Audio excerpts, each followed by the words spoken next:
अस्सलामु अलैकुम वरहमतुल्लाहि वबरकातुहु नहमदुहु व नुसल्ली व नुसल्लिमु अला रसूलिहिल करीम व अला आलिहि व अस्हाबिहि अजमईन अम्मा बाद फ़अऊज़ु बिल्लाहि मिनश शैतानिर रजीम बिस्मिल्लाहिर रहमानिर रहीम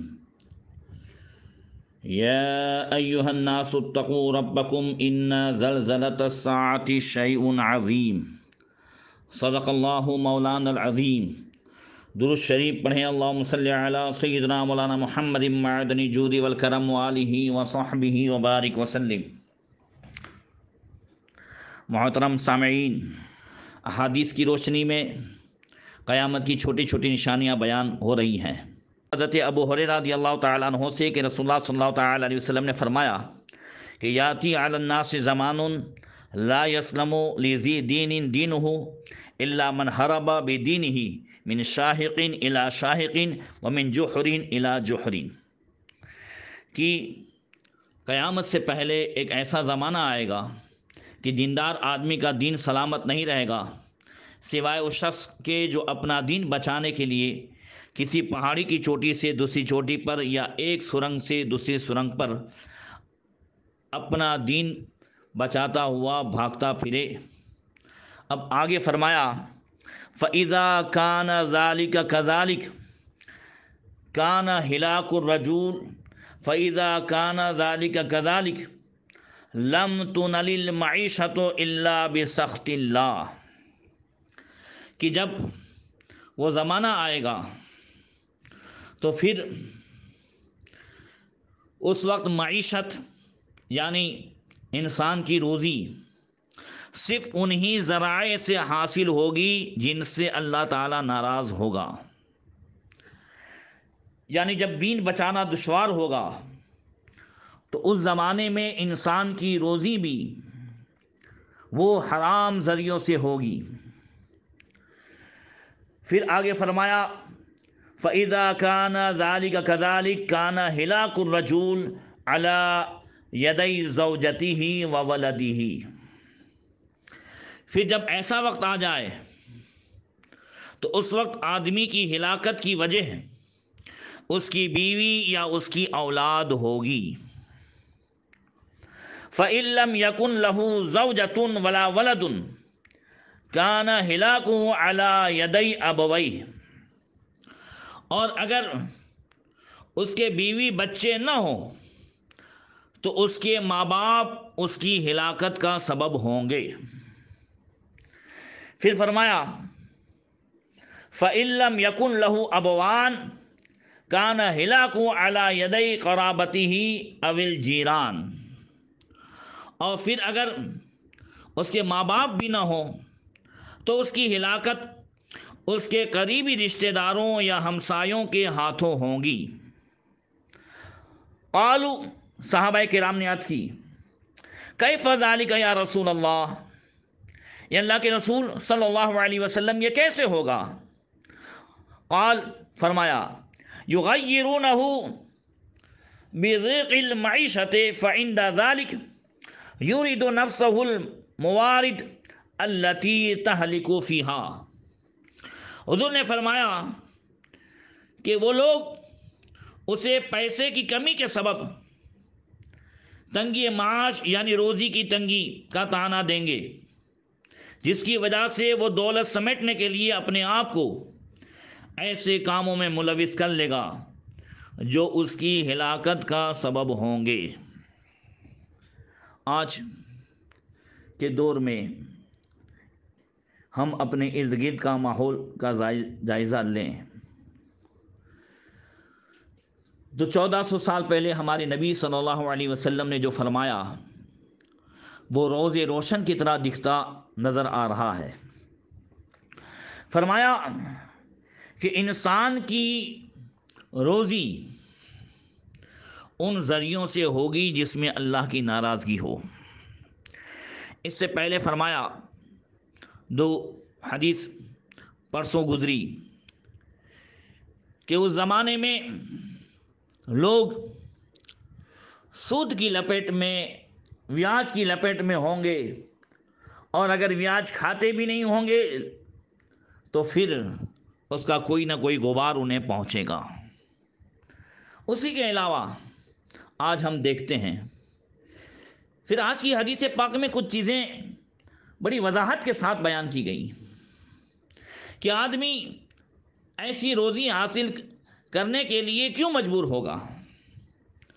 तो फरमाया, या तो बीवी बच्चों की वजह से, या माँ बाप की वजह से, या इन सब की वजह से, न सही तो फिर पड़ोसियों और दूसरे रिश्तेदारों की वजह से, कि जिनके तानों की बुनियाद पर या जिनकी टेढ़ी नज़र की बुनियाद पर आदमी हाथ पांव मारेगा और इधर उधर से पैसा इकट्ठा करने की कोशिश करेगा। आज हम देख रहे हैं, अल्लाहु अकबर, कुरान पाक में अल्लाह ने इरशाद फरमाया, या अय्युहल्लज़ीना आमनू इन्न मिन अज़वाजिकुम व औलादिकुम अदुव्वन लकुम फहज़रू। ईमान वालो, तुम्हारे बीवी बच्चे तुम्हारे दुश्मन है तो उनसे होशियार रहो। ये बीवी बच्चे कैसे दुश्मन होंगे? आदमी बीवी बच्चों के लिए तो सब कुछ करता है। हाँ, बीवी बच्चों की दुश्मनी का सबब ही यही है जो इस हदीस पाक में बताया गया।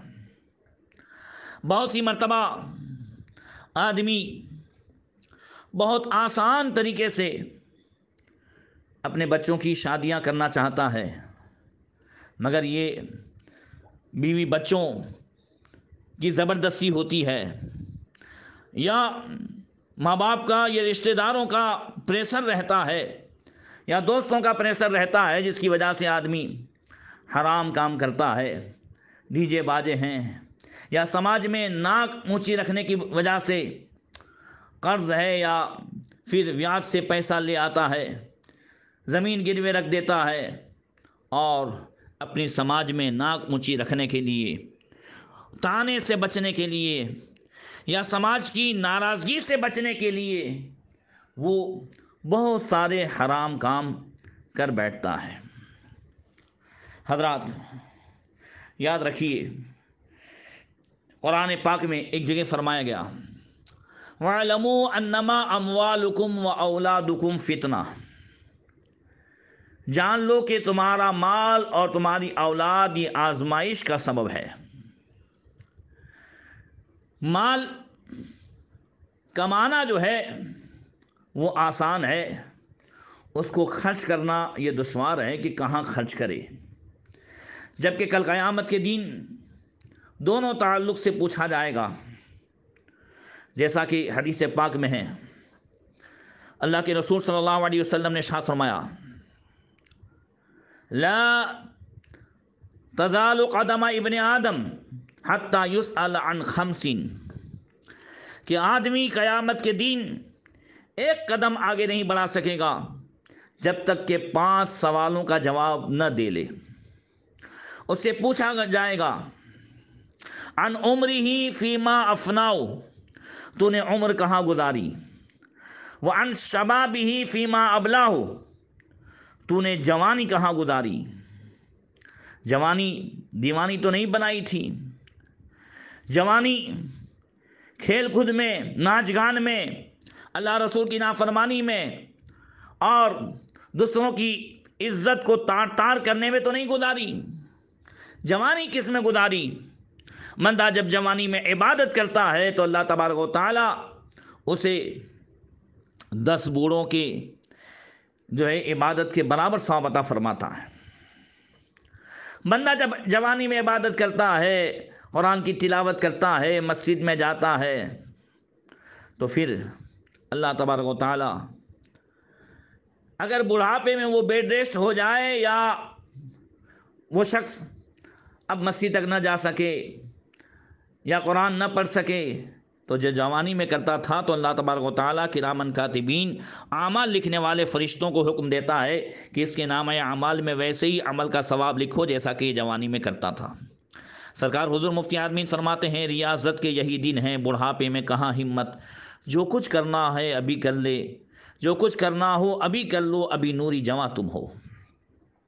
तो मोहतरम सामीन, फिर आगे फरमाया अल्लाह के रसूल सल्लल्लाहु अलैहि वसल्लम ने, व अन मालिही मिन ऐन तसबहु वफ़ीमा अनफ़क़हू, माल के बारे में पूछा जाएगा कि कहाँ से कमाया और कहाँ खर्च किया।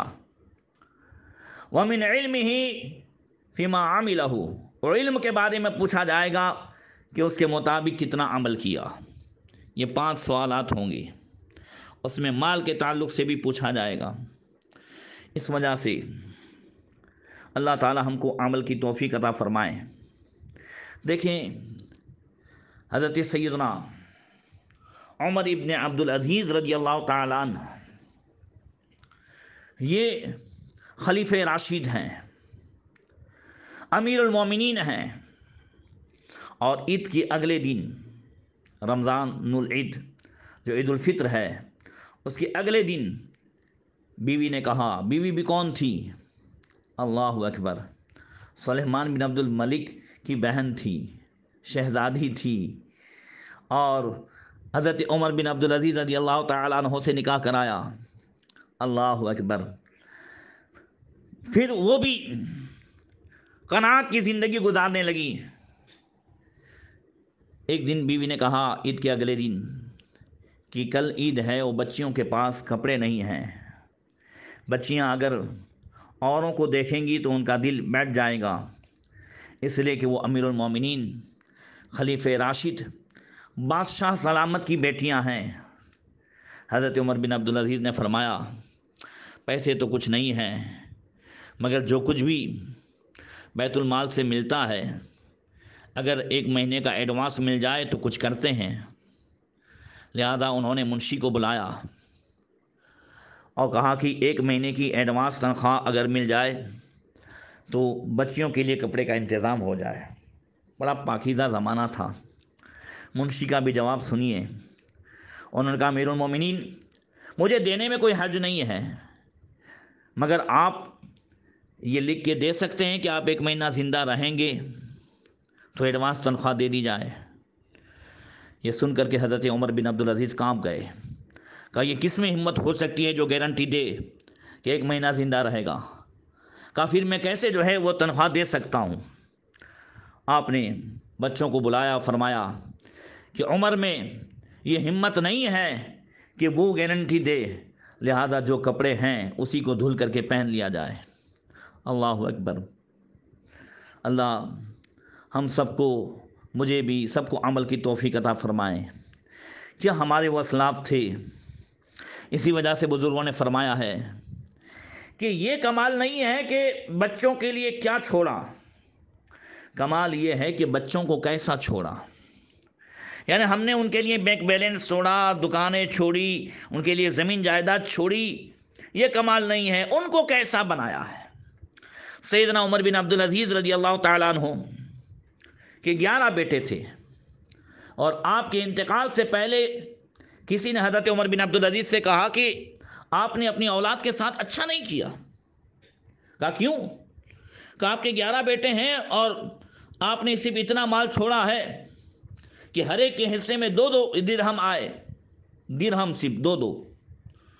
जबकि आप देखो कि आपसे पहले जितने खुलफा हुए बनु उमैया के, चाहे वो सुलेमान बिन अब्दुल मलिक हो, वलीद बिन अब्दुल मलिक हो, अब्दुल मलिक बिन मरवान हो, उन्होंने अपने बेटों के लिए, अपनी औलाद के लिए जायदादें छोड़ी, बैंक बैलेंस, ज़मीनें, सब कुछ, और आपने कुछ नहीं छोड़ा।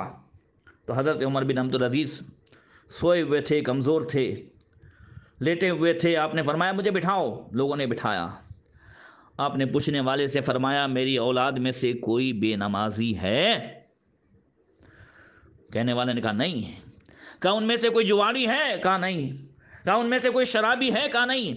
कहा, उनमें से कोई रंडीबाज है? कहा, नहीं। कहा, मेरी औलाद को कैसा पाते हो? कहा, ये सब नेक हैं, परहेजगार हैं।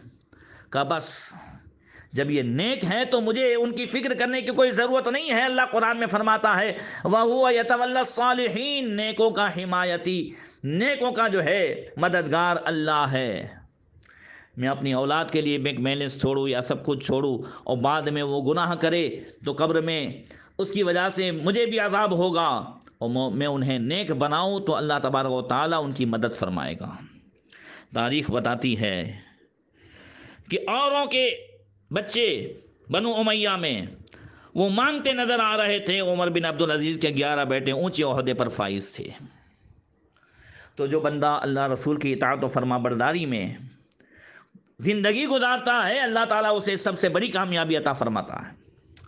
फरमाया अल्लाह ताला ने 22वें पारे में, वमन युतिइल्लाह व रसूला फ़क़द फ़ाज़ फ़ौज़न अज़ीमा, जिसने अल्लाह और उसके रसूल का कहा माना, अल्लाह ने उसको बहुत बड़ी कामयाबी अता फरमाई। अल्लाह तबारक व तआला उसे बेनियाज कर देता है। एक बड़े अच्छे सहाबी हैं हज़रत नौमान बिन मुक़रिन रज़ियल्लाहु तआला अन्हु। अल्लाहु अकबर। हज़रत नौमान गुर्बत की ज़िंदगी गुजारते थे। आपकी अहलिया मोहतरमा बड़ी नेक थी, बहुत सारी खूबियाँ थीं उनके अंदर। उसमें से एक खूबी ये भी थी कि वो उस वक्त तक नमाज के लिए नहीं बैठती थी जब तक कि अपने शोहर से न पूछ लेती कि आप मुझसे राज़ी हैं या नाराज़। जैसा कि हदीस पाक में है कि अगर औरत का यानी बीवी का शोहर राज़ी है तो उसका परवरदिगार राज़ी है, और मर्द के अगर माँ बाप राज़ी है तो उसका परवरदिगार राज़ी है। औरत के लिए ज़रूरी है जो उसका शोहर राज़ी हो, उसके शोहर की रज़ा में अल्लाह की रज़ा है, तो वो हमेशा पूछ लेती। दिक्कत ये थी उनके घर में, तकलीफ़ ये थी कि दोनों के बीच कपड़ा जो है वो एक था और एक चादर थी। हज़रत नौमान कपड़े पहन करके मस्जिद नबी शरीफ जाते, ये चादर में लिपटी रहती। जब वो आते तो कपड़े उतारते, तो फिर ये जो है बाद में पहन करके नमाज़ पढ़ती। अंदाज़ा लगाएं। एक दिन हज़रत नौमान जुमा के लिए गए, आपकी अहलिया ने चादर लिपटी और अल्लाह की बारगाह में सजदारेज़ हो गई, रो रो के दुआ करती है, ऐ दुआओं के सुनने वाले, ऐ फजलो एहसान फरमाने वाले, हम पर करम फरमा, रहम फरमा, और ए रज़्ज़ाक़ मेरे शोहर को रोज़ी की दौड़ भाग से नजात अता फरमा, ताकि वो भी जो है इबादत कर सके, और हमें ऐसी रोज़ी अता फरमा कि जो हमारे लिए काफ़ी हो। अल्लाह फरमाता भी 28वें पारे में कि वमन यत्तक़िल्लाह यजअल लहू मख़रजा व यर्ज़ुक़हु मिन हैसु ला यहतसिब, कि जो अल्लाह से डरता है, परहेज़गारी की ज़िंदगी गुजारता है, अल्लाह उसे वहाँ से रोज़ी अता फरमाता है जहाँ से उसका गुमान भी ना हो। अभी ये दुआ करके उठी कि किसी ने दस्तक दी। उन्होंने कहा कौन? कहा ये जो है दरवाजे के पास 2 बोरे रखे हुए हैं, उसे ले लो। उन्होंने बोरे लिए तो एक बोरा कपड़े का भरा हुआ था और दूसरा बोरा अशरफियों से भरा हुआ था। और गैब से आवाज़ आई, वो अल्लाह की बंदी, अल्लाह तुमसे राज़ी है, लिहाजा अपने घर में जो खूंटा है उस खूंटे को हिलाओ, पत्थर के ऊपर से जो है वहाँ हिलाओ। उन्होंने हिलाया तो उसके ऊपर से आटा गिरने लगा। उन्होंने रोटियां बनाई, कपड़े पहने, नमाज पढ़ी। जब शोहर आए हज़रत नौमान तो कहने लगे ये सब क्या है? कहा इस तरीके से हुआ, अल्लाह ने दुआ कबूल फरमाई, बहुत खुश हुए। अब जब जब ज़रूरत होती थी तो वो खूंटा हिलाती, उसमें से आटा गिरता, वो जो है रोटियां बनाती, आराम से खाते, ज़िंदगी गुजर रही थी।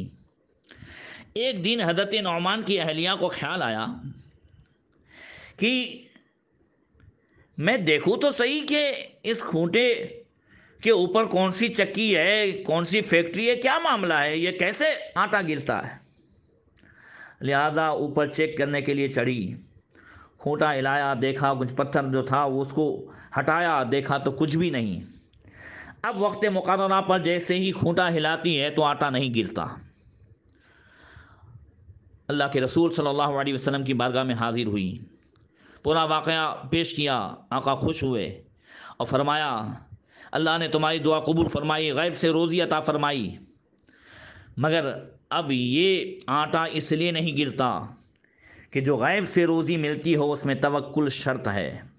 वअलल्लाहि फलियतवक्कलिल मुतवक्किलून, भरोसा करने वाले को अल्लाह ही पर भरोसा करना चाहिए। अब तुमने उसकी जगह देखना चाहिए, जांचना चाहा, अब वो गैब से आने वाली रोज़ी बंद हो गई।